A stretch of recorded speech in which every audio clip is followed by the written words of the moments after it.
بسم اللہ الرحمن الرحیم۔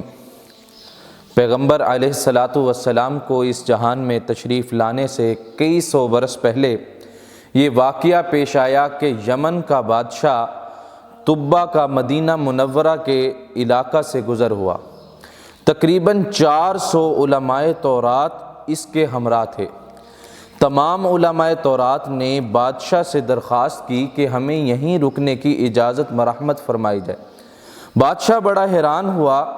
کہ میری مرحمت چھوڑ کے، عیاشی کی زندگی چھوڑ کے، میرے ساتھ آرام و آسائش چھوڑ کر یہ لوگ یہاں رہنا چاہتے ہیں جہاں پر رہائش کے ابھی آثار ہی نہیں ہیں۔ تو بادشاہ نے پوچھا کہ مجھے بتائیں آخر وجہ کیا ہے آپ کے یہاں رہنے کی؟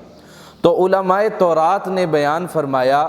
کہ یہ جو جگہ ہے، صحف انبیاء کے اندر یہ بات لکھی ہوئی ہے کہ آخر الزماں پیغمبر نبی علیہ الصلاۃ والسلام کی یہ جگہ دار الہجرت ہوگی، اور اس پیغمبر کا نام نامی اسم گرامی محمد اور احمد ہوگا۔ اور ہم یہ چاہتے ہیں کہ جس وقت پیغمبر علیہ الصلاۃ والسلام یہاں پر تشریف لے کر آئیں تو ہم ان کے استقبال کے لیے یہاں پر پہلے موجود ہوں۔ ہو سکتا ہے کہ وہ پیغمبر ہمارے زمانے کے اندر ہی تشریف لے کر آ جائیں۔ جب بادشاہ نے یہ بات سنی تو سب کو وہاں رہنے کی اجازت دے دی، کیونکہ بادشاہ جو تھا وہ بہت ہی رحم دل اور نیک انسان تھا۔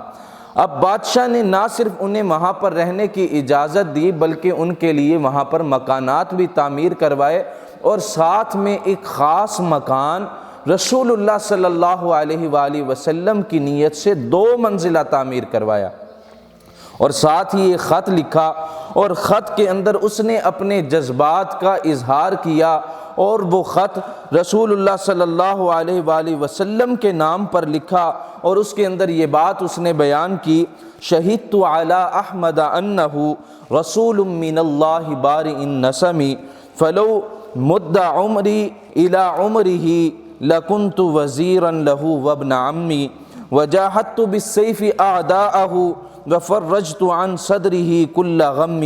کہ میں اس بات کی گواہی دیتا ہوں کہ حضرت محمد مصطفیٰ احمد مجتبیٰ صلی اللہ علیہ وسلم اللہ رب العالمین جو ساری کائنات کا بنانے والا ہے اس کے پیغمبر ہیں، اور اگر میری عمر نے وفا کی، میری زندگی نے وفا کی، اتنی کہ میری عمر ان کی عمر تک پہنچ گئی تو میں ان کا مددگار بنوں گا اور ان کا دست و بازو بنوں گا۔ وجاہدت بالسیف اعداءہ، اور میں اپنی تلوار کے ساتھ ان کے دشمنوں کے ساتھ جہاد کروں گا۔ وفرجت عن صدرہ کل غم، اور میں ان کے سینے کے تمام غم جو ہیں وہ ان کو ہٹا دوں گا۔ اس خط پر طبہ نے اپنی مہر لگائی اور ایک معتبر عالم کے حوالے کی کہ جس وقت رسول اللہ صلی اللہ علیہ وآلہ وسلم یہاں پر تشریف لائیں یہ خط ان کے حوالے کر دیں، اور اگر اس کی عمر باقی نہ رہے، اس کی زندگی کے اندر رسول اللہ صلی اللہ علیہ وآلہ وسلم تشریف نہ لے کر آئے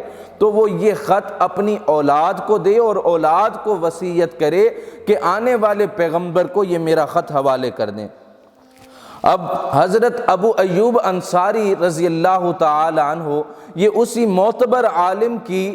اولاد کے اندر سے ہیں، اور جتنے انصار مدینہ منورہ کے اندر آباد تھے یہ سارے کے سارے رسول اللہ صلی اللہ علیہ وآلہ وسلم کے دست و بازو بنے، یہ انہی یہودی علماء کی اولاد کے اندر سے ہیں۔ حضرت ابو ایوب انصاری رضی اللہ تعالی عنہ جس وقت رسول اللہ صلی اللہ علیہ وآلہ وسلم مدینہ منورہ تشریف لے کر آئے اسی 2 منزلہ مکان کے اندر رہتے تھے۔ اب نبی علیہ السلام تشریف لے کر آئے، ہر بندے کا یہ دل کی چاہت تھی، ہر بندے کا یہ خیال تھا کہ رسول اللہ صلی اللہ علیہ وآلہ وسلم ہمارے مہمان بن جائیں، ہم رسول اللہ صلی اللہ علیہ وآلہ وسلم کو اپنے گھر پر لے جائیں۔ رسول اللہ صلی اللہ علیہ وآلہ وسلم نے جب مدینہ کے انصار کا یہ معاملہ دیکھا کہ ہر بندے کی یہ چاہت ہے کہ میں اس کے ساتھ اس کے گھر پر تشریف لے جاؤں، تو رسول اللہ صلی اللہ علیہ وآلہ وسلم نے اپنی اونٹنی کی مہار جو ہے وہ اونٹنی کی گردن پر ڈال دی اور فرمایا دعوها فإنها مأمورة، اس اونٹنی کو چھوڑ دو، بے شک اللہ کے حکم سے یہ جہاں ٹھہرے گی وہیں پر میرا قیام ہوگا۔ اب وہ اونٹنی چلتے ہوئے مدینے کی گلیوں میں پھرتی پھراتی حضرت ابو ایوب انصاری رضی اللہ تعالی عنہ کے گھر کے باہر بیٹھ گئی۔ یہ وہی گھر تھا جو طباء نے رسول اللہ صلی اللہ علیہ وآلہ وسلم کی نیت سے تعمیر کرایا تھا۔ حضرت ابو ایوب انصاری رضی اللہ تعالی عنہ نے لپک کر رسول اللہ صلی اللہ علیہ وآلہ وسلم کا سامان اٹھایا اور نبی علیہ السلام کو اپنے گھر میں لے گئے، اور اس کے بعد رسول اللہ صلی اللہ علیہ وآلہ وسلم کے آپ کے مہمان بننے کے بعد یہ مہمان رسول کہلائے۔ پھر حضرت ابو ایوب انصاری رضی اللہ تعالی عنہ نے پیغمبر علیہ السلام سے درخواست کی کہ آپ بالا خانے میں قیام پذیر ہو جائیں اور میں نیچے رہ لیتا ہوں۔ رسول اللہ صلی اللہ علیہ وآلہ وسلم نے کہا کہ میرے پاس لوگوں کے